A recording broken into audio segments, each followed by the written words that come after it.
buenas noches, muy buenos días, muy buenas tardes. Aquí estamos en otro momento del ojo local. Este programa que intenta siempre establecer esta relación entre lo local, nacional y lo internacional. Hoy día vamos a estar realizando una conversación, como siempre, con don Ignacio Pozo Paillán, y vamos a tener un invitado excepcional que tiene por nombre Ricardo Rubio, geógrafo que se dedica a temas de educación geográfica, entre otros. Pero vamos a profundizar cuando nos toque ya conversar con él en sus honduras curriculares. Dicho eso, muy buenas tardes, don Ignacio, muy buenas noches, don Ignacio, muy buenos días, don Ignacio. ¿Cómo está? Hola José, un gusto nuevamente acompañarlos en un episodio más de El Ojo Local y una semana bastante noticiosa, ¿cierto? Así que durante esta, como primer bloque, vamos a estar comentando la actualidad nacional e internacional, y ya en el segundo bloque ahí vamos a estar con este interesante invitado respecto a comentar su área de especialidad, que son, ¿cierto?, la geografía, los espacios curriculares y todo lo relacionado con esta noble disciplina, ¿cierto? Ahí lo vemos a don Ricardo Rubio. Ya vamos a ir con Claro usted, que don sí. Ricardo. Bueno, esta ha sido una semana significativamente noticiosa. Nosotros nos hemos concentrado en dos puntos que son axiales, creemos. Uno referido a lo que ha sido el componente de la seguridad pública que se ha transmitido de una manera eh, tele, televisivamente, marqueteramente, de manera bien consistente, tendríamos que reconocer, don Ignacio. Ha habido ahí una puesta en escena que intentó reinstalar y reinstalar la agenda de seguridad pública, que fue el eje validador de este gobierno, o uno de los ejes validadores de este gobierno, con el plan Cancerbero. Y además tuvimos la oportunidad también de presenciar estos elementos que también hemos venido conversando sobre lo que es la mega reforma, la ley miscelánea, reconstrucción nacional, entre otras tantas, que fue el Tribunal Constitucional el que entregó las siguientes pistas de cómo vamos a seguir operando. Dicho eso, tenemos un pequeño recurso, don Mauricio, que podemos ya transmitir y detonar la conversación. Muy preliminar porque tenemos con nuestro invitado el tiempo mayor de conversación. Preocupación. Ya. Nosotros entendemos que la política carcelaria o el régimen penitenciario responden a políticas de Estado de carácter nacional. Y obviamente el traslado de reos de alta peligrosidad tienen que hacerse bajo estricta reserva. Pero nosotros necesitábamos saber, sociabilizar también qué medidas de mitigación y de seguridad le íbamos a entregar al entorno inmediato y también a la comunidad talquina. Siempre se nos manifestó que el traslado iba a iniciar con población penal de la comuna de Talca y de la región del Maule. Y que después, obviamente, por la capacidad de esta cárcel de alta peligrosidad, iban a ir sumándose reos de distintas regiones del país. Pero hoy día llegó una gran cantidad y se ha dicho por todos los medios y las mismas autoridades competentes que son bandas de reos de alta peligrosidad, y eso nos dice que en su entorno inmediato quienes van a visitar son personas de similar conducta. Bueno, nosotros lo solicitamos y oficiamos también. Fíjese que nosotros nos informamos por los medios que eran reos de alta peligrosidad. Entonces, lo que le manifestamos al presidente, a la delegación también, que era bueno tener ese plan, sociabilizarlo con la autoridad comunal, en este caso con el alcalde y otras autoridades, y nosotros también sociabilizarlos con la comunidad. Por eso el dispositivo es una gran noticia. Y si hay otras medidas que también sean debidamente sociabilizadas para nosotros transmitirse a los vecinos y vecinas.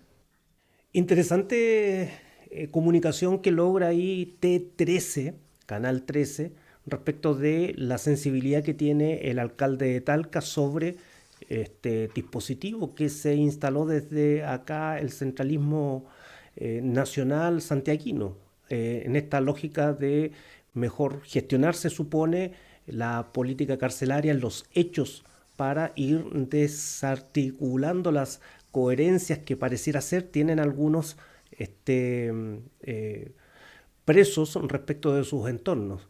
Interesa también, a propósito de nuestro invitado, cómo este hecho implica también toda una expresión espacial, territorial, respecto de la gestión y la llegada y la localización, que era lo que me decía entre bambalinas en alguna oportunidad Ricardo, sobre cualquier hecho. ¿Ah? Pero antes de entrar en esas materias, ¿cómo podemos interpretar esta situación, don Ignacio? Bueno, esto viene a volver a posicionar lo que es la agenda de seguridad, como bien decía, dentro como de la prioridad de la agenda gubernamental de este gobierno, ¿cierto? A propósito de que se le criticó inicialmente de que no había una política destinada a la seguridad, ¿cierto? Lo que pasó con la ministra, 2 meses y fue retirada de su cargo. Entonces, claro, viene a darle un nuevo impulso, sobre todo en términos de la opinión pública, referido a que finalmente se está haciendo algo. Eh, pero claro, no siento que no apunta obviamente a lo que es lo estructural en términos de seguridad, porque estos son reos que están obviamente ya privados de libertad, están con sus condenas ya dispuestas. Entonces, lo que viene a hacer es más bien hacer un orden dentro de lo que es la población penitenciaria, ¿cierto? Segregar estos reos de máxima peligrosidad de los reos comunes o reos que tienen quizás otras condenas por delitos menos gravosos como los de este plan cancerbero. Pero claro, comunicacionalmente impactante por todo el operativo, ¿cierto? Se movilizaron bastante efectivos de gendarmería, ¿cierto? Veí helicópteros por ahí, con una puesta en escena bastante ahí musicalizada, ¿cierto? En redes sociales se publicitó mucho. Entonces va en la lógica finalmente de volver a que el gobierno tenga esa propuesta de seguridad en la mano, ¿cierto? Y seguir ahí en, en línea también con la propuesta de reforma constitucional que se está buscando en términos de seguridad. Pero bueno, esto también trajo mucha controversia a propósito de, claro, la puesta en escena que fue criticada por algunos parlamentarios de oposición, eh, por los mismos vecinos, ¿cierto? Que como bien indicaba el alcalde, se informó por los medios, por la televisión, lo que iba a hacer este plan, o el traslado masivo de estos imputados a nivel nacional, porque no solamente son de Santiago, sino que vienen del norte. Eh, y también lo que pasó dentro de este proceso de reforma o de anuncio de reforma, ¿cierto? Donde la misma ministra de Salud indicó que uno de los puntos de la reforma no le parecía pertinente, por decirlo así, que siguiese, o ella no estaba de acuerdo, ¿cierto?, en esto de quitar derechos sociales a imputados por estas causas. Entonces, claro, todo esto se vivió ayer, fue más bien una mezcla de todo, pero claro, este plan finalmente apunta a que el gobierno vuelva a tener esta agenda de seguridad como un eje central en su gobierno. Sí, yo creo que ahí hay una necesidad permanente de este gobierno como de cualquier gobierno de ir alineando la agenda pública en función de que tenga el protagonismo que corresponde respecto a la gestión del Ejecutivo y que a propósito de la seguridad pública, por supuesto, es un paso adelante que sobre todo hay que reconocérsele en lo que es tan importante en el marketing político, que es y más que el marketing político, la comunicación política a propósito de hacer cadena nacional de este ejercicio logístico de emplazamiento territorial, de relocalización y que entrega una señal significativamente potente no solo para la población penal, los entornos de las poblaciones penales y para el sistema político en general. Veremos después cómo son los claroscuros del ejercicio concreto. Sin embargo, llama la atención siempre este tema de cómo las alcaldías alcaldes y alcaldesas siempre van teniendo una resistencia respecto de estos vecinos y vecinas no siempre tan felices, porque no solamente es la cárcel, sino que todo el dinamismo que se genera en el entorno de la cárcel. En alguna oportunidad conversábamos con Macarena Barahona hace unos años atrás, en donde hacía un punto respecto de este tema y cómo se iba reordenando el territorio en el entorno de las mismas cárceles y en las comunas. Por lo tanto, ahí la educación geográfica que seguramente vamos a tocar con nuestro invitado también nos va a entregar algunas pistas. Dicho eso, entonces, y ya apurando nuestra agenda, solamente comentar, y a propósito del siguiente recurso, don Mauri, referido a la mega reforma y cómo el Tribunal Constitucional entregó algunas pistas, y aquí tenemos un recurso que yo creo que es bastante pedagógico. Por la mega reforma del gobierno de José Kast, el Tribunal Constitucional declaró inconstitucionales varias disposiciones del proyecto, especialmente aquellas relacionadas con la protección ambiental. Una de las más polémicas, la reforma establecía indemnizaciones para proyectos de inversión cuya resolución de calificación ambiental fuera anulada judicialmente. Esa disposición fue declarada inconstitucional, pero no fue la única. El TC también frenó normas que permitían las llamadas micro-relocalizaciones de concesiones acuícolas sin ingresar al sistema de evaluación de impacto ambiental. Y hubo recortes también en materia tributaria. El tribunal eliminó parte del artículo que establecía un estatuto de invariabilidad tributaria para inversionistas nacionales y extranjeros. Eso sí, el TC acogió los requerimientos de la oposición solo parcialmente y rechazó las impugnaciones contra otras disposiciones. Pero el golpe político está dado. Parte de una de las principales reformas impulsadas desde la moneda no pasó el filtro constitucional. Y la pregunta ahora es, ¿qué pasará con la mega reforma de Kast después de este recorte del Tribunal Constitucional? Revisa esta y más noticias en elciudadano.com. Acá un recurso que utilizamos desde el diario El Ciudadano, diario electrónico, donde nos entrega algunas pistas respecto de lo que hizo el Tribunal Constitucional. Yo creo que hay varias situaciones interesantes acá, don Ignacio, y dice en relación, primero, con el contenido del proyecto, en donde se le generan, por supuesto, ciertas limitantes que no estaban completas y absolutamente, pareciera ser, prospectadas desde el Ejecutivo, pero además creería que hay otra vez la evidencia de la importancia del Tribunal Constitucional en el sistema político nacional. Usted va a decir cualquiera, pero eso es evidente, sí, de acuerdo, es evidente, pero aquí se evidencia otra vez cómo una política pública es contenida, por lo menos en este gobierno, también les ha ocurrido a otros gobiernos, y siempre puesto en el ojo del huracán cuando de pronto las cosas no se dan como las fuerzas políticas quieren que se den respecto de los fallos del Tribunal Constitucional. Entonces yo creo que hay como dos dimensiones interesantes de analizar en orden a lo que ocurrió con el contenido de la mega reforma y sus impactos y el Tribunal Constitucional en sí mismo. ¿Cómo lo ve usted, don Nacho?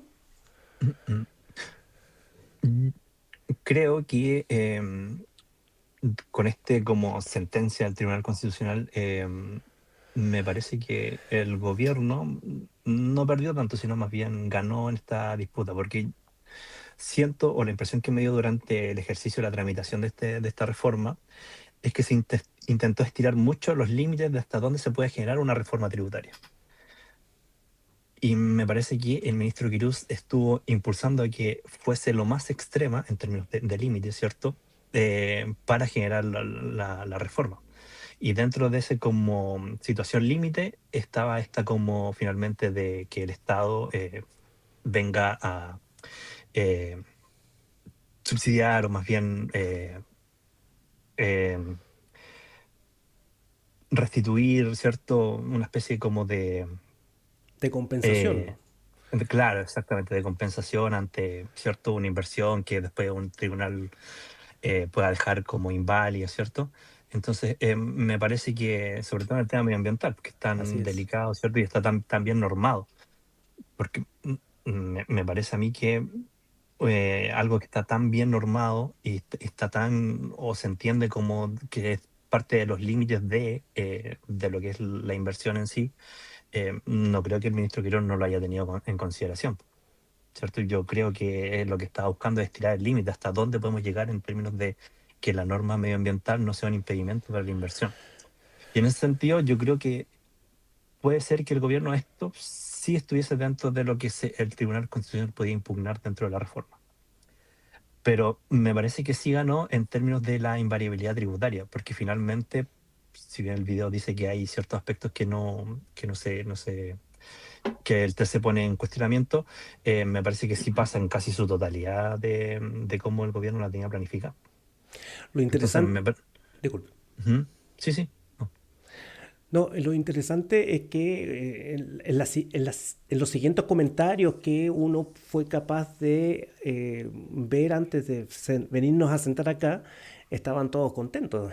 El gobierno muy contento, en parte por lo que usted está comentando, Ujú. parte importante de lo que se buscaba sacar adelante se sacó adelante, y la oposición también estaba muy contenta porque fue capaz de contener este tema referido a los temas medioambientales, impedir que se indemnice o se compense a las empresas que habían gastado, invertido en estudios de impacto ambiental, que habían logrado finalmente una resolución de calificación ambiental favorable y que posteriormente se retrotraía, y por lo tanto el Estado se iba a hacer cargo de reinstalar o reingresar recursos que ya había el privado. Entonces, eso se contuvo respecto y la alegría de la oposición respecto de algunas, del acote de la invariabilidad tributaria,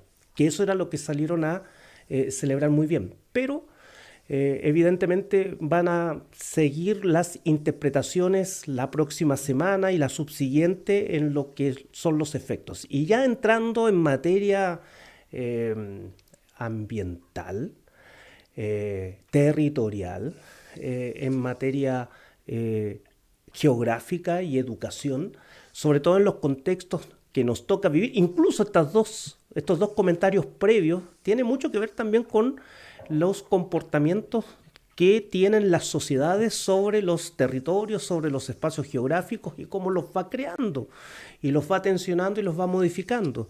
Y en ese sentido, hoy día ya estamos, por lo menos en nuestro hacer, algo sensibilizados respecto de esta situación, y por eso que nos parece tan pertinente que nos acompañe hoy día Ricardo Rubio, que ya lo comentaba en un inicio, geógrafo de profesión, ha estado ocupando cargos significativamente importantes en casas de estudios, dirigiendo carreras y escuelas en pedagogía, en historia y geografía, en la Universidad Raúl Silva Enríquez. Ha tenido trayectoria en el Ministerio de Educación a propósito de temas curriculares, también hoy día desempeñándose en la Universidad de Chile respecto del DEMRE, que me cuesta siempre pronunciarlo, pero que es tremendamente estratégico respecto de las pruebas. Hoy día, en mi época era la prueba de aptitud académica, ¿no? Ahora tiene otro nombre, la PAES, hasta donde recuerdo, y que tiene ahí visiones y miradas interesantes respecto de cómo la realidad se va organizando en nuestros días en un contexto territorial, espacial, comunal, regional, nacional y hasta internacional.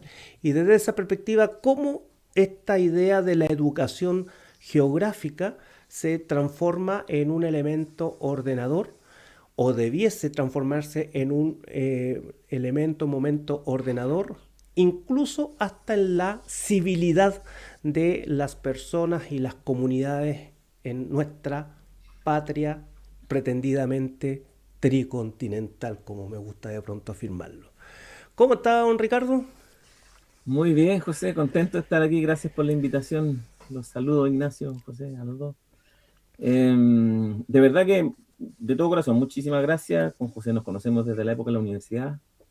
lo que ya hace un rato, Hace poco tiempo, hace unos añitos ya, un Sí, par de lustros apenas. sí. Yo no sé si... Y lo cierto es que estoy muy contento porque yo estaba prestando mucha atención a la primera parte de la conversación porque incluso el nombre del programa ya me sirve a mí como un estímulo para decir muchas cosas, me genera varias reflexiones. La primera es que el nombre que le dieron, yo lo interpreto como una manifestación de la época en la que nos formamos como geógrafos. Tú, José, y yo hablo por nosotros. Ya, me permito hacer eso, hablar por nosotros dos. Porque en los 90, que fue cuando nosotros hicimos nuestro pregrado, todo el mundo hablaba de globalización. Era un mundo, el mundo globalizado se estaba construyendo. Estaba en plena faena un conjunto de actores que estaban tomando decisiones, muchas de ellas decisiones de localización, para construir un mundo que hasta ese momento no existía. Era un mundo multipolar, era un mundo con flujos de información, de carga, de personas, cada vez más acelerado, un mundo en el que la innovación se hizo también mucho más rápida, mucho más decisiva también de cara a la generación de rentabilidad en los sistemas económicos, por ejemplo. Y estaba pensando en eso mientras presentaba el programa. Yo pensaba, sí, pues lo local, mirar el mundo global desde la localización, desde el lugar en el que uno está, tiene un montón de implicancias, un montón de implicancias. Pero la primera que tiene es que revela o hace evidente la necesidad de saber leer ese entorno.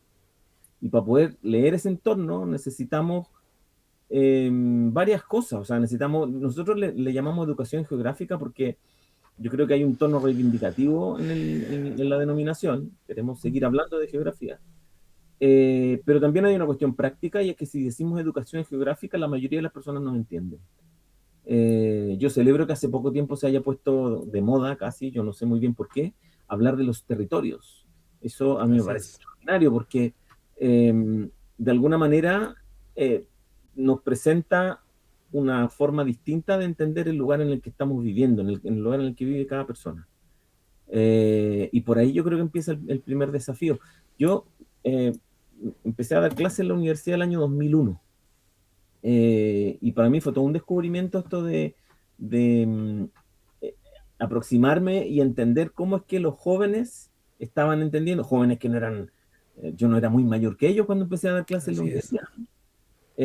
Pero yo identificaba diferencias, yo veía muchas diferencias en la forma en que ellos vivían el mundo, lo entendían, cómo hablaban del mundo. Era muy distinto a como lo hacía yo, ¿ya? No solo por la formación académica o profesional, sino también por las experiencias vitales, ¿ya? Y la segunda reflexión que me vino mientras lo escuchaba en la presentación era recordar lo que decía Milton Santos cuando se refería al espacio geográfico, esta idea de que es una mezcla, ¿cierto?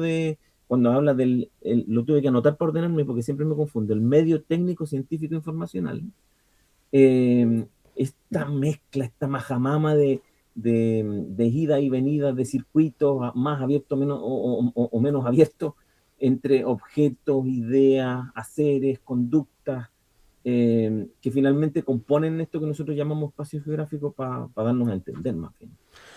Oye, Ricardo, mira, tenemos preparado un recurso. Te has adelantado harto al recurso que nosotros teníamos para detonar los fuegos. Y después de eso seguimos la conversación. Pero ya diste tremendo preámbulo. Así que vamos, corra video, don Mauri. Hola, hola chicos. Bienvenidos a su canal 1, 2, 3, Aprende Más. Por cierto chicos, ¿ya se suscribieron al canal? No olviden darle clic al botoncito rojo de aquí abajo. Ahora sí, podemos comenzar. En este video les voy a platicar qué es la geografía.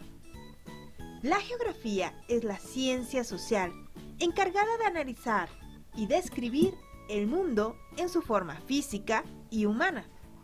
En pocas palabras, no solo estudia el territorio y cómo se forma y cómo se distribuye, sino también la función de la relación que el ser humano está desarrollando con su entorno. La geografía se encarga, por lo tanto, del desarrollo de los espacios a nivel físico y político, así como de los fenómenos naturales y su impacto social en las organizaciones espacial de las sociedades, el estudio del paisaje natural y del humano, la ecología, las ciudades y los pueblos, así como los transportes. A través del estudio de la geografía, los más pequeños pueden aprender los diferentes ríos que existen en el planeta, los mares, los continentes, las ciudades y los pueblos que forman.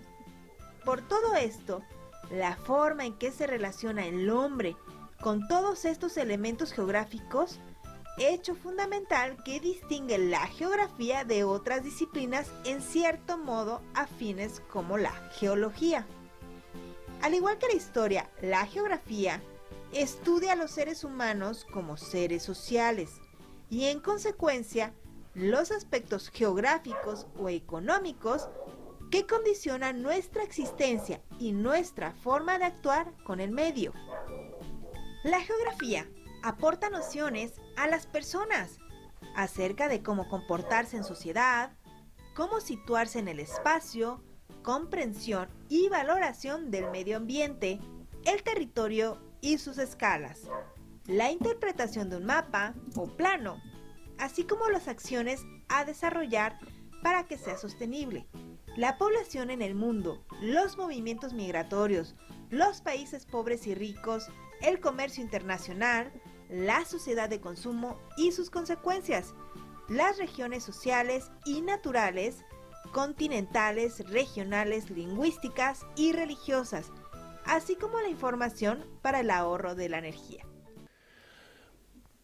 Parece que tuvimos ahí una dificultad. No sé si el video en definitiva o el recurso en definitiva daba cuenta de cómo el espacio geográfico se iba construyendo regularmente en la interrelación entre las personas, comunidades y los entornos inmediatos, ya sea en lo natural o en lo humano. Entonces era una regular interrelación que no acaba y no acabará nunca. Entonces, desde esa perspectiva, indicarle a Ricardo cómo ve esta dimensión de esta interrelación permanente que ya nos estaba entregando ciertas pistas sobre el cómo teníamos que entendernos en el territorio, en el espacio geográfico, y cómo desde allí conectamos todo, lo económico, lo cultural, lo social, lo político, que duda cabe. Contingentemente hoy día tenemos procesos migratorios, tenemos permanente exportación-importación, somos una economía abierta y tantas situaciones que son del cotidiano y que no necesariamente las calibramos en esta necesidad de buena comprensión de la realidad. Y pareciera ser que la idea de la educación geográfica entonces se transforma en eje permanente necesario para entender adecuadamente esta realidad desde lo local a lo internacional.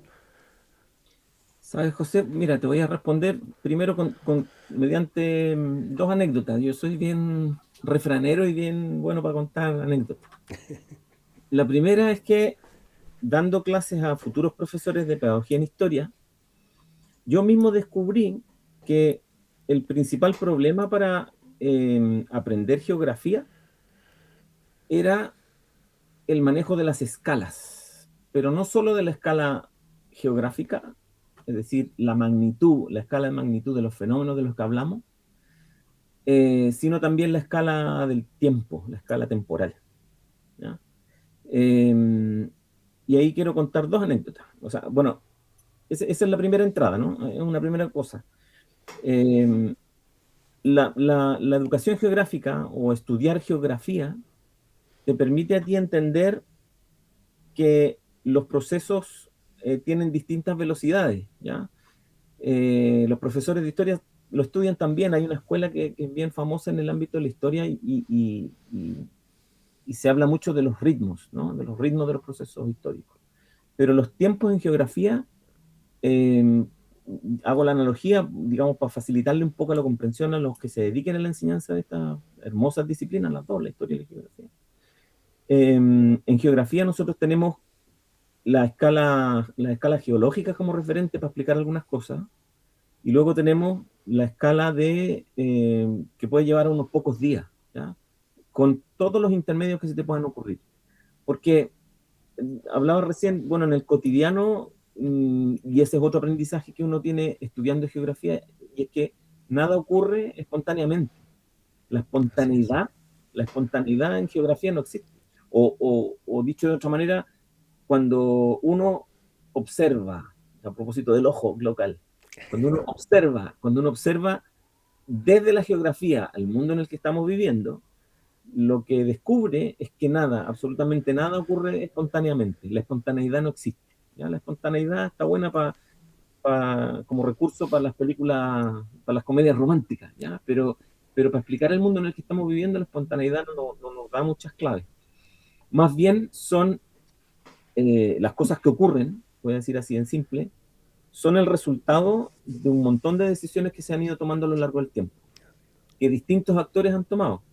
Y algunas de esas decisiones son decisiones institucionales.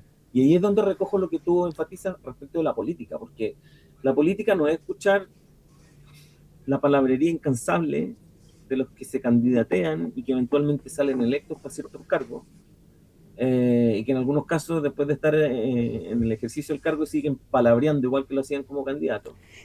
Al margen de eso, eh, la institucionalidad que surge del ejercicio de la política claramente condiciona lo que ocurra en los territorios en general. Claramente condicionará la forma en que la ciudadanía se comprometa o no con lo que está pasando en su entorno inmediato, va a condicionar lo que ocurre en las cabezas de esas personas, porque el currículum escolar es una decisión política y contiene las miradas de quienes tomaron las decisiones de que eso fuese redactado como está redactado. Y eso impacta directamente la formación, por ejemplo, de los profesionales de la educación, los profesores. Y son generaciones de profesores los que se han formado teniendo como referencia unas bases curriculares que en cualquier momento se pueden poner en tela de juicio, se revisan y se modifican. Pero son procesos más o menos lentos, ¿ya? Son procesos más o menos lentos. Y son procesos terriblemente lentos si nosotros los ponemos al lado de la velocidad con que la tecnología ha impactado en la vida cotidiana de las personas y ha sido capaz de modificar la forma en que entienden el mundo y se relacionan con el mundo, ¿ya? Que ese es otro hallazgo que yo quisiera comentar, porque yo siempre sostenía, dando clases, formando profesores, futuros profesores, les decía, bueno, sean muy responsables con la forma en que ustedes comprenden el mundo y la forma en que hablan del mundo, sabiendo que el mundo es mucho más grande y mucho más diverso de lo que ustedes creen, ¿ya? Es mucho más grande y mucho más diverso de lo que ustedes creen, y en la mayoría de los casos, dado lo segmentada que es nuestra sociedad, la sociedad chilena, en la mayoría de los casos, la ventana privilegiada que van a tener al mundo, esos estudiantes por los que ustedes trabajen, van a ser ustedes, el profesor. Entonces, yo en eso era como que esa idea me obsesionaba mucho y procuraba ser lo más riguroso con mi trabajo, como pensando en eso, ¿no? Pensando en el impacto que puede tener en la vida de las personas el tener un buen profesor o un profesor mediocre. En eso siempre pensaba. Y aquí vienen dos anécdotas. Una, a propósito del tiempo, siempre recuerdo que dando clases de geomorfología, porque, claro, yo, que era el profe de geografía, me tocó dar clases de ecología, de geomorfología, de clima y de geografía del desarrollo, ¿ya? Entonces, durante muchos años, ¿no? Un Reinaldo Berger cualquiera. Claro, no sé si llegaba tanto, pero sí que di clases de geomorfología estructural y geomorfología dinámica en las nomenclaturas más antiguas. Y en una ocasión, a mí hasta el día de hoy no recuerdo, lamento no recordar el nombre del estudiante, para buscarlo, saludarlo con mucho gusto, me encantaría conversar con él hoy, para ver qué ha pasado en estos años, porque ese estudiante, en una clase en que estábamos hablando del modelado, ¿ya? De los procesos de modelado del relieve, yo puse como ejemplo el efecto del agua, de las aguas superficiales, del agua corriente, y cómo afectaban cómo iban modelando las rocas. Y este estudiante, en determinado momento, como levantó la mano, siempre había muchas preguntas, mi estilo en la sala de clase era como muy abierto, muy dialogante, en la medida que se pudiera, y este estudiante presentó la duda, dijo, bueno, profe, pero es que ¿cómo es posible que el agua pueda deformar una roca? Eso no puede ser. Entonces yo hice varios intentos, no recuerdo el detalle, pero el corazón de la anécdota es ese. Un estudiante poniendo en duda que el agua de escorrentía superficial fuese capaz de deformar la roca madre. Ya estoy hablando bien en geógrafo, pero para que se entienda, ¿no? Ni siquiera es como el agua desintegrando la precaria o la endeble cementación de una duna fósil, que es solo arena, ¿no? Compactada. Porque nos vamos a meter en esos temas, pero podríamos meternos, ¿por qué no? O sea, Concon dice que hay que meterse en más de una oportunidad. Entonces, yo no estaba hablando de las rocas, ¿no? Estaba hablando de roca madre, que era, en fin. Entonces, y la gran dificultad del estudiante era imaginarse qué es lo que pasa con un agua de escorrentía superficial en roca madre durante millones de años. El problema no estaba en los elementos, el agua, la roca, el problema estaba en el tiempo, ¿ya? Cómo concebir esas escalas de tiempo, cómo imaginarlas, ¿ya? Era un tremendo problema. Y otro problema grande, o sea, otro hallazgo, otra anécdota que puedo traer a colación, no tiene tanto que ver con el aula, con mi experiencia dando clases, sino más bien con mi experiencia familiar. Como tú sabes, José, yo me fui a estudiar a España. En España conocí a mi esposa. Ella se vino aquí a Chile, nos vinimos juntos a Chile el 2002, año 2002. Desde entonces vivimos en Santiago. Y cada año íbamos de visita a ver a su padre, a mi suegro. Y por supuesto, como todo suegro que se precie, compartí algunas conversaciones con este tipo que se llevó a su hija, ¿no? Con este gran señor. Con este gran señor. Entonces me preguntaba cosas, a él le gustaba mucho hablar de política. Me preguntaba cosas de la economía, de la economía, de la política chilena. Me preguntaba del cotidiano, del funcionamiento de la ciudad. Eso le interesaba mucho porque él era un hombre de un pequeño pueblito de la España profunda, de la España rural, que había migrado el año 75 a Madrid a trabajar, ¿ya? Entonces cuando yo le contaba cosas, fuese lo que le daba lo mismo lo que yo le contara. Él me preguntaba por el transporte urbano, por ejemplo. Él había sido conductor de microbuses, de autobuses urbanos. Yo le contaba cómo era la cosa, me escuchaba atentamente, me preguntaba por la economía, me preguntaba por la política, me preguntaba por esto, aquello y lo demás allá. Y al final, el remate era siempre como, igual que aquí hace 20 años. Igual que aquí hace 20 años.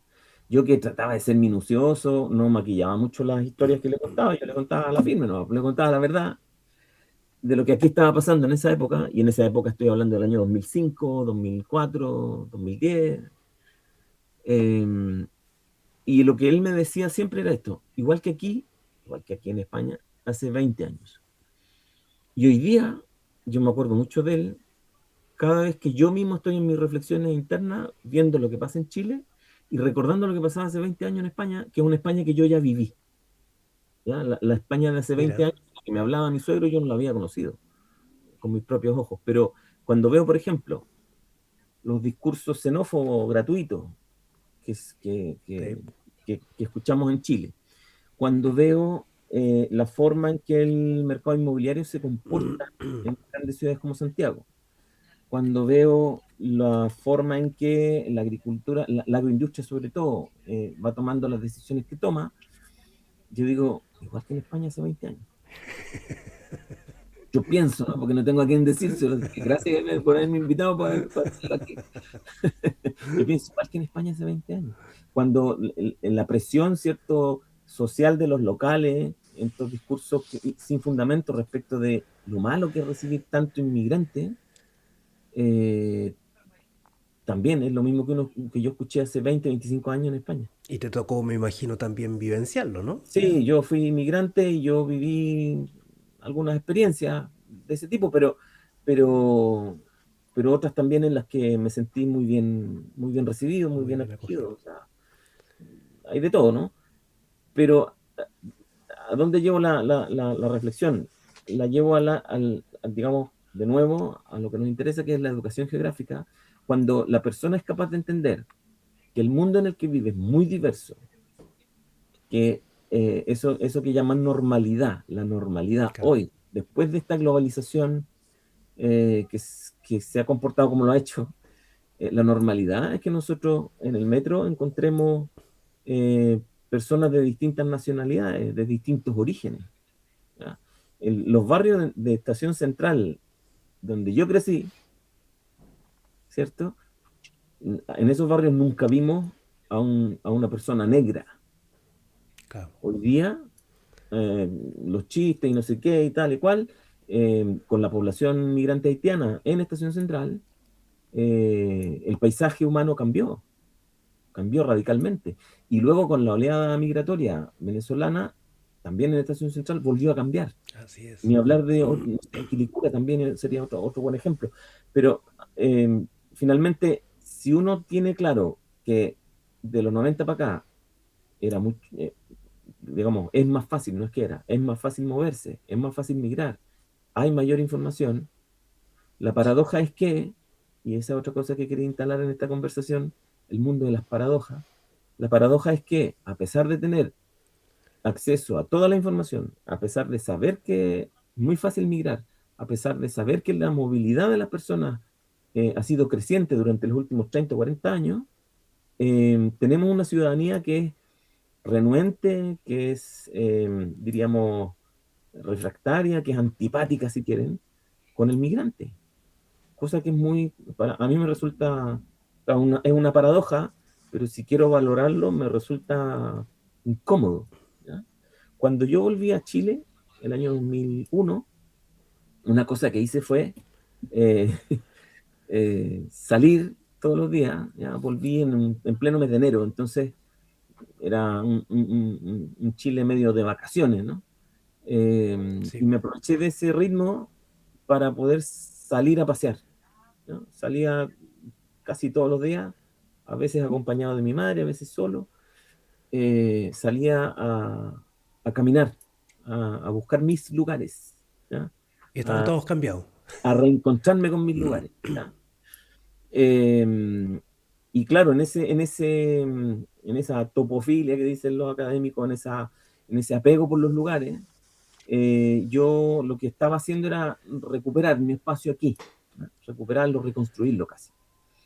Me llevé muchas buenas sorpresas y otras muy dolorosas, como por ejemplo el que ya no existía el edificio donde había funcionado una casa de adobe de 2 pisos que estaba en Ecuador con Nicasio Retamales, Ecuador que hoy día se llama Víctor Jara, justo frente al estadio de los H.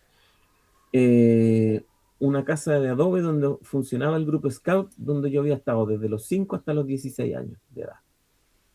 Y cuando llegué a esa esquina, esperando ver el edificio de adobe, me encontré con un edificio de departamentos de 8 pisos. Se Cambió. me cayó el alma al suelo. Fue una cosa que tuve que aguantar casi como Don Ramón cuando decía sonar la garganta.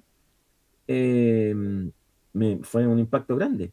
Y yo, lo más llamativo de nuevo, una anécdota para explicar cosas, lo más llamativo de esa experiencia para mí fue que, a pesar de estar enseñando sobre esos fenómenos, sobre la topofilia, la construcción de lugares, lo que yo llamo la biografía territorial de cada uno, etcétera, etcétera, a pesar de eso, yo mismo fui, digamos, viví en mis propias carnes el choque emocional que te puede provocar el cambio radical de un espacio que tú sentías como tuyo, ¿ya? Claro.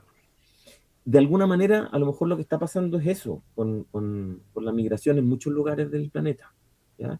Y es que De nuevo la territorialidad hace su juego. Nosotros como seres territoriales tenemos una casi inconsciente necesidad de controlar el entorno en alguna medida, en la medida que podamos, ¿ya? Es una gran farsa eso, porque sobre todo en la sociedad en la que estamos viviendo hoy día, en que muchas entidades, no digo personas, entidades han tomado decisiones por nosotros sin que nos enteremos, ¿ya? En materia Regularmente. de gestión, en materia de planificación, en materia económica, etcétera. Podríamos ponernos a enumerar. Eh, yo miro con mucha tristeza, pero también con algo de morbo, ya que lo mencionamos antes, esto que está pasando en las dunas de Reñaca, Concón, Claro. porque desde mediados de los 80,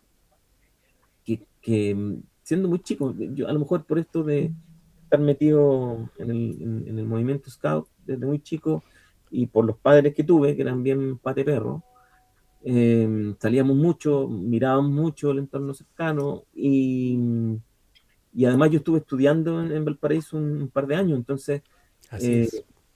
el- me acuerdo perfecto de mi profesor de geomorfología echando sapo y culebra y contándonos, ¿cierto?, la historia de la barbaridad que se estaba haciendo ya a principios de los 90 en las dunas de Reñaca. Yo alcancé a ver las dunas sin edificio, ¿no? Alcancé a verlas sin edificio, alcancé a verlas sin urbanizar, porque finalmente lo que hay es una trama urbana ahí bien despiadada no sé si despiadada o una trama urbana bien imprudente, tal vez, con quienes inviertan allí. Además, El socavón del edificio Kandinsky es un emblema de esto, así es un es. emblema. Lo muestro por vez que puedo. Y yo claro, le explicaba a algunos cercanos, a mi hija, a mi esposa, le decía, yo con una manguera, si me dejaran, termino de tirar abajo ese edificio, Claro. por cómo se comportan las dunas. Con una manguera de jardín, podría echarlo abajo. Es cuestión de tiempo, de nuevo, el tiempo. ¿Ya? Entonces, una ciudadanía con una formación geográfica más o menos sólida es capaz de ver estas cosas, es capaz de entender que lo espontáneo no existe, es capaz de entender que el tiempo no se mide con el reloj, ¿ya? Sino que hay otros tiempos que están involucrados en los fenómenos que estamos presenciando. Es capaz de entender que la política no es la palabrería de los candidatos, sino que son, sobre todo, las decisiones que impactan en la institucionalidad. Y ahí viene, por ejemplo, ahí sí que hay un ejemplo feliz, que es la norma sísmica que tenemos nosotros y la experiencia que tenemos en la edificación desde el año 85 para adelante, ¿no? La experiencia del terremoto del 85 en la zona central fue fundamental para que nuestro país se transformara en lo que es hoy día, una sociedad capaz de aguantar los remesones que de tanto en tanto nos despiertan a cualquier hora, ¿no? Entonces son las decisiones institucionales, son las decisiones de la comunidad, eh, el miedo al otro también como un fenómeno socioterritorial que ha sido estudiado. Yo creo que también es producto de esta forma de vivir el mundo en el que estamos, en que yo no soy muy conspiranoico, entonces no le atribuyo a ningún agente en particular un plan de tenernos muertos de miedo viviendo detrás de una reja. Pero lo cierto es que la ciudad de Santiago en la que yo crecí tenía menos rejas que las que tiene ahora, Claro. ¿ya? Y no es que antes no hubiese delincuencia, la había, pero tenía otra cara, era de otra manera, funcionaba de otra forma. Habían menos armas de fuego en la calle, tal vez. Pero la peligrosidad del entorno, no sé si es tan cercana al discurso, ¿no? Tan cercana al discurso. Yo soy aficionado, entre mis aficiones, una de las que tengo es la fotografía, y suelo salir con mi cámara, que si me la robaran me costaría mucho reponer, que mi billetera no está muy amigable para ese tipo de gastos por estos días, pero Yo creo que la de bien poco. la de poco en Chile, no Claro. sé. Eh, Sí, Ricardo, entonces salgo a la calle con la cámara a cuesta sin ningún problema a hacer fotografía en la calle y es casi como un acto de rebeldía que yo tengo con el discurso y con la sensación esta Del miedo. el miedo a estar en la calle, ¿ya? Que en la calle se supone que debería ser de todos y al final resulta que no es de nadie. Claro. Eh, Me pasa con tu relato que finalmente, claro, que es un relato quizás si se puede tomar muy cotidiano, pero finalmente si lo analizamos como muy al detalle, vemos que todo está cruzado por la geografía, ¿cierto? Cómo nosotros interpretamos el espacio en que nos movemos, el entorno con el que interactuamos, ¿cierto? El mismo ejemplo que te decías que volviste a Chile, fuiste a una calle y viste que no estaban en la misma edificación que antes estaba y eso te generaba en ti, ¿cierto? Como remembranza del pasado. Em, claro, lo mismo con la migración, que se pone al territorio nuevamente como un espacio para contenerla, ¿cierto? A propósito de la frontera. Sí. Em, y sobre todo ahora, en el último tiempo, bueno, no tan en el último tiempo, pero quizás por la intensidad respecto de las catástrofes que estamos viviendo, ¿cierto? Naturales, y ahí un poco lo vinculo con lo que tú decías, que la política, ¿cierto? No es la praxis en sí, sino que es finalmente cómo se van generando ciertos dispositivos institucionales que permiten, ¿cierto? En este caso de las catástrofes, darle quizás, no sé si solución, pero sí contenerla o finalmente que no sean de la profundidad que lo están siendo y el impacto que lo están siendo. Entonces, claro, en ese sentido, la geografía finalmente se cruza en todo el ámbito de la cotidianidad de nuestra vida. Eh, pero claro, ahí, y para llevarlo quizás a tu faceta más, quizás más profesional respecto a lo curricular, ¿cómo ves tú que finalmente la geografía se está enseñando en los planes regulares, mm, en los planes, claro, básico, medio y también universitario, en tu rol, entiendo, de director de carrera y cómo tú pudiste finalmente ver o cómo tú ves una crítica respecto a cómo se está tomando la geografía como ciencia? Mira, me hiciste recordar otra anécdota que sirve para resumir esto. Yo empecé dando clases, ¿ya? Empecé dando clases de ecología humana, de clima y de geografía del desarrollo. Un primer semestre como docente. Yo venía de una experiencia profesional ya que no tenía nada que ver con la docencia. Había sido ayudante en la universidad, pero eso era todo, ¿no? Había sí trabajado en algunas consultorías en el diseño de unos planes de desarrollo regional, había estado involucrado en más de algún plan regulador comunal, con algún destacado profesor nuestro, no sé. Así es.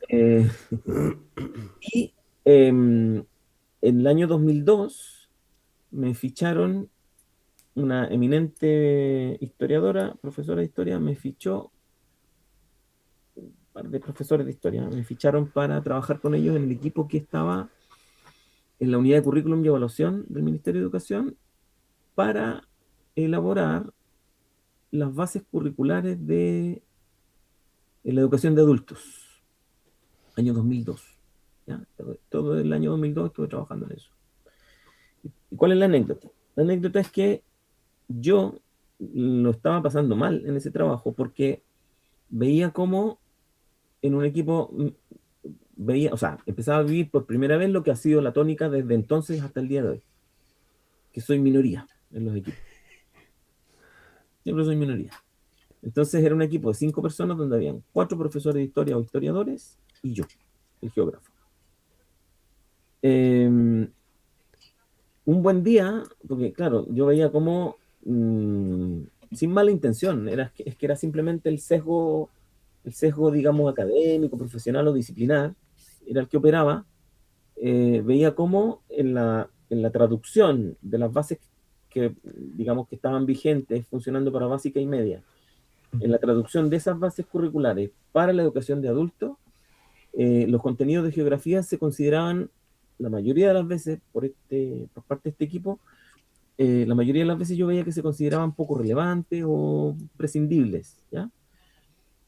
No todo, ¿ya? Porque por supuesto, ese era un equipo profesional de lujo, ¿ya? Yo con ellos aprendí un montón. Pero sí tuve que un día tomar la decisión de sentarme aquí mismo en mi escritorio, a leer de nuevo, una vez más, las bases curriculares, porque ya las había tenido que estudiar para empezar a trabajar ahí. Pero en esta ocasión, una cuestión súper práctica, hacer un cuadro, hice un cuadro como un cuadro sinóptico. No me piden que recuerde la estructura, pero sí me acuerdo que lo que hice fue, nivel por nivel, recoger los aprendizajes esperados, que eran lo que funcionaba en esa época, los aprendizajes esperados, y los contenidos que consideraban las bases curriculares, nivel por nivel. Fui seleccionando todos los que, desde mi punto de vista, podían ser considerados como contenidos o aprendizajes geográficos. Y cuáles eran los conceptos base que justificaban esa decisión, ¿ya? Que yo lo seleccionara como contenido geográfico. Lo llevé un martes por la mañana, nos juntábamos todos los martes por la mañana a trabajar en el ministerio, la reunión semanal. Y lo llevé y lo mostré ese cuadro. Y la que era mi jefa, acá estoy ahora, casi como el clima era muy bueno, el clima de trabajo, entonces como que levantó los brazos y dijo, o sea que ahora todo es geografía. Sí, pues, efectivamente, todo es geografía. Todo. Todo. Hasta aquello que parece que no es, sí, puede ser leído desde la geografía y probablemente, estoy pensando, no sé, en el acto de la compraventa, una cuestión como que nada que ver con la geografía, sí tiene mucho que ver. Hoy día hubo desde ese 2002, que parece la prehistoria para algunos, hasta hoy ha habido una reforma, hay nuevas bases curriculares, y yo hice el mismo ejercicio, no fui tan disciplinado de hacer un cuadrito, pero hice el mismo ejercicio porque yo necesitaba, entre el 2002 y el 2005, sí, 2004 tal vez, yo conmigo mismo haciendo un ejercicio súper silencioso de entender el lenguaje de la educación, entender el lenguaje de los pedagogos y entender las lógicas del gremio, ¿ya? Para mejorar mi desempeño en el aula como docente. Ese era mi foco. Yo sentía que no estaba dándole a mis estudiantes lo que ellos necesitaban, ¿ya? Esa era la sensación que yo tenía. Tenía alguna inseguridad respecto también del hecho de que yo no había estudiado pedagogía nunca. Claro. ¿Ya? Entonces yo sentía que debía solventar esa debilidad. Que al final resulta que los propios estudiantes, no me acuerdo muy bien cuándo, pero por esa época, la experiencia de trabajar en el ministerio, trabajando para la elaboración de estas bases curriculares para la educación de adultos, fue clave. Entonces, 2003-2004, algún estudiante me dijo, profe, quiero darle las gracias, pues yo tuve clases con usted cuando recién llegó, y tuve clases ahora con usted, y le tengo que reconocer que son dos profesores rubios distintos. Son distintos. Aprendí un montón este semestre, me dijo, se pasó. Y ese fue una chiquilla, una estudiante, que después se sumó a una lista, no sé si larga o corta, pero varios estudiantes me dijeron, profe, gracias, porque usted es el único en la carrera que nos habla de las bases curriculares, que nos habla de los objetivos de aprendizaje, que pone en contexto de aula lo que nos está enseñando en geografía. Claro, en algún momento me cayó la teja. Me cayó la teja gracias al esfuerzo que hice por ponerme al día de cómo, digamos, ponerme al día para entender cómo funcionaba el sistema educativo, cómo funcionaba el aula en educación media particularmente. Eh, y si lo hice bien o mal, ahí estarán muchas generaciones de profesores de historia ya en ejercicio que tendrán mejores recursos que yo para poder evaluar si lo hice bien o mal, ¿no? Pero lo cierto es que hoy día yo lo que observo, yo sigo trabajando mucho con las bases curriculares que están vigentes hoy en mi actual trabajo, con el equipo que elabora la prueba de acceso a la educación superior, PAES, de Historia y Ciencias Sociales, ¿ya? Sigo siendo minoría, pero también en un equipo fabuloso de grandes profesionales, muy capos todos ellos, ¿ya? Y que destaco eso porque cuando toca como enfrentarse a la realidad en que el currículum prescrito es escaso en geografía, en que los programas de formación de profesores no enseñan mucho, ni tampoco enseñan muy bien geografía a estos futuros profesores. Lo cierto es que, de nuevo, la enseñanza escolar de la geografía sigue siendo una deuda, ¿ya? Sigue siendo Oye, una tarea pendiente, ¿ya? Ricardo, Bueno, un aquí, poquito, José, una cosita, una cosa cortita, porque lo interesante es que efectivamente en el currículum prescrito, si yo leo el currículum, las bases curriculares que están vigentes hoy día, si leo los programas, hay mucha geografía, mucha. Pero yo puedo verla porque soy geógrafo y me he formado y he hecho el ir y venir entre la geografía profesional, la geografía escolar y la educación geográfica. He hecho ese tránsito, ese trasiego ha sido permanente para mí durante los últimos 25 años. Em, pero reconozco que, o sospecho, que un profesor titulado este año o el año pasado no tendrá la misma lectura que hago yo del currículum escolar, ¿ya? mira, qué interesante lo que estás comentando. O sea, ahí habría una brecha en donde existiendo contenido no necesariamente se hace carne en el proceso formativo. Te pongo un ejemplo, solo uno, cortito. El, no sé si en segundo o tercero básico, el currículum escolar, mm, la asignatura de historia, geografía y ciencias sociales, ojo, le enseña, se trabaja con los niños y niñas en las profesiones, oficios, actividades de la economía local. Ni siquiera se le llama economía local, pero son los oficios del barrio y del entorno local. Y yo digo, esto es pura geografía económica, Así es. porque si yo tiro del hilo de los oficios, es decir, de la ocupación, del trabajo productivo de las personas en una localidad, sea urbano o rural, da lo mismo.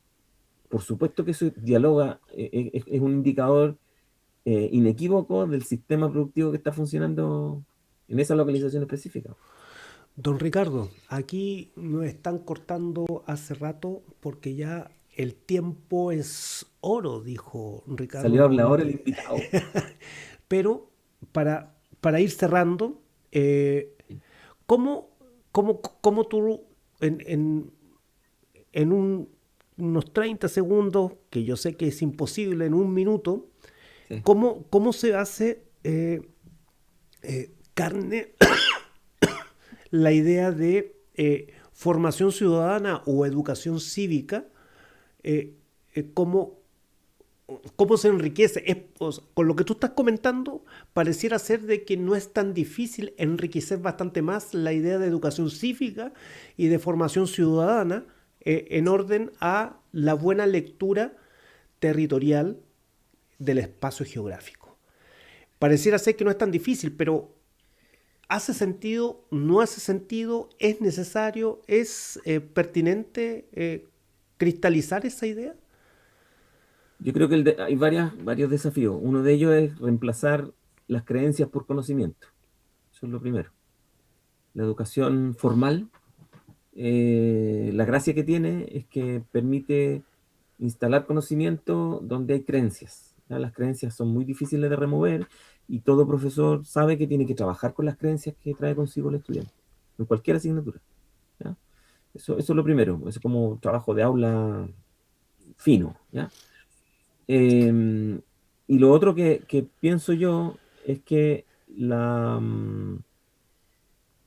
mira, te pongo otro ejemplo, otra anécdota que sirve para responder la pregunta, cortita, muy breve. Muy breve porque aquí ya me están mirando, pero Enseñando a confeccionar gráficos de población, porque la gente sigue conociendo o sigue llamando como pirámide de población.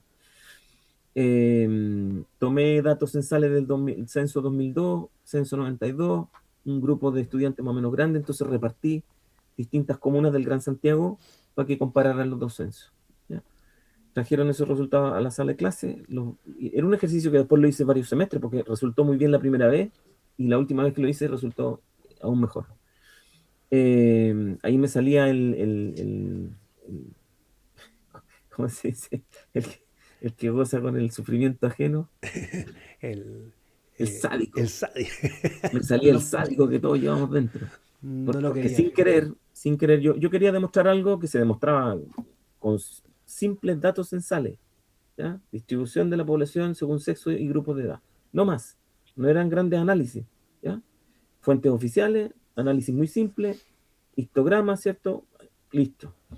La gracia, ¿dónde estuvo? En las interpretaciones que nosotros hacíamos de los gráficos y la comparación que hacíamos. Porque comparábamos la Pintana 92, la Pintana 2002, por supuesto. Providencia 2002, Providencia 92. Pero cuando empezábamos a comparar Vitacura 2002 con El Bosque 2002, la cosa cambiaba. El análisis era otro. Y la conclusión siempre era la misma, año tras año, en que hice ese ejercicio. Los pobres se mueren antes. Así de corta. ¿Los qué? Los pobres mueren antes. Mueren antes. Las comunas de mayor ingreso tenían población más longeva, ¿ya? Entonces, el comentario de un estudiante, que a él si lo veo en la calle lo reconozco, pero no me acuerdo su nombre, eh, me lo dijo clarito, que es malo, profe, que es malo, profe. Salían achacados, salían tristes los muchachos. Salían los estudiantes, Muy probablemente venían de esas comunas también. salían muy tristes de esa clase. Y para mí eso era un éxito desde el punto de vista del aprendizaje. No para el sádico, no era un éxito para el sádico, pero sí para el profe, ¿ya? Era un rotundo éxito, porque se entendía perfectamente que las diferencias no son meras diferencias de la marca del auto o el tamaño de la casa. No es solo eso, sino que es realmente que hay Vital. diferencias en la calidad de vida, en la expectativa de vida, y finalmente la conclusión era siempre la misma. El rico vive más y mejor, el pobre muere antes. Eh, sentenciadoras palabras de nuestro invitado estrella hoy día, Ricardo Rubio, que nos ha permitido ahí un recorrido sinóptico de la importancia que tiene la educación geográfica en el cotidiano de nuestros días. Hemos dado cuenta además de la necesidad de hacer un bis, porque quedamos solamente en un par de aspectos nomás de los que queríamos abordar, que eran bastante más, pero por supuesto ya vendrá una nueva oportunidad para seguir comentando cosas y yo creo que sí hay un elemento que y creo que se va fortaleciendo con lo que comenta Ricardo, la necesidad de entender nuestra educación cívica y nuestra formación ciudadana también con un lente de tipo territorial, espacial, porque en la medida de que eso es así vamos a tener una mejor oportunidad no solamente de leer por leer el territorio, sino que vincularnos en cuanto comunidad que somos, siempre, pero siempre territorializada y no como pretende algún medio institucional hoy por hoy menospreciar la idea de territorio, que lo comentaremos en otra oportunidad porque ya nos estamos yendo. Agradecerle a Ricardo este rato que nos ha permitido conocer, navegar en la dimensión de la geografía, la educación. También a don Ignacio, que se encuentra, tú lo comentaste, la comuna de Quilicura es un espacio geográfico, territorio. Bueno, don Ignacio está en Quilicura en este instante, ¿no? Entonces, Sí. él sabe de eso, ¿no? Él sabe de eso. Entonces, dicho esto, palabras de cierre, Ricardo. Muchísimas gracias por la invitación. Muchas gracias por la amenaza de invitarme nuevamente. Yo encantado, yo feliz de conversar estas cosas y más feliz si es con amigos, po. Eso es. Gracias, Ricardo. Don Ignacio. No, agradecerle, interesante la perspectiva de Ricardo, ¿cierto? Siempre a propósito de la geografía, que claro, bien decía, siempre está subsumida a la historia, ¿cierto? Así que importante también entregarle el valor quizá que se merece a la geografía, sobre todo en estos tiempos que tanto se requiere. Así es. Y dicho esto, entonces, entregarle el merecido descanso ahora a nuestro controlador que está ahí tensionándonos para que esto termine, culmine luego, para que la próxima vez, en un nuevo Ojo Glocal, analicemos esta interrelación permanente entre lo local, barrial y lo internacional, porque estos contenidos también explican muchas de las cuestiones que vienen desde lo internacional a acá en lo local, barrial. Así dicho, entonces nos vemos la siguiente vez en un nuevo Ojo Glocal.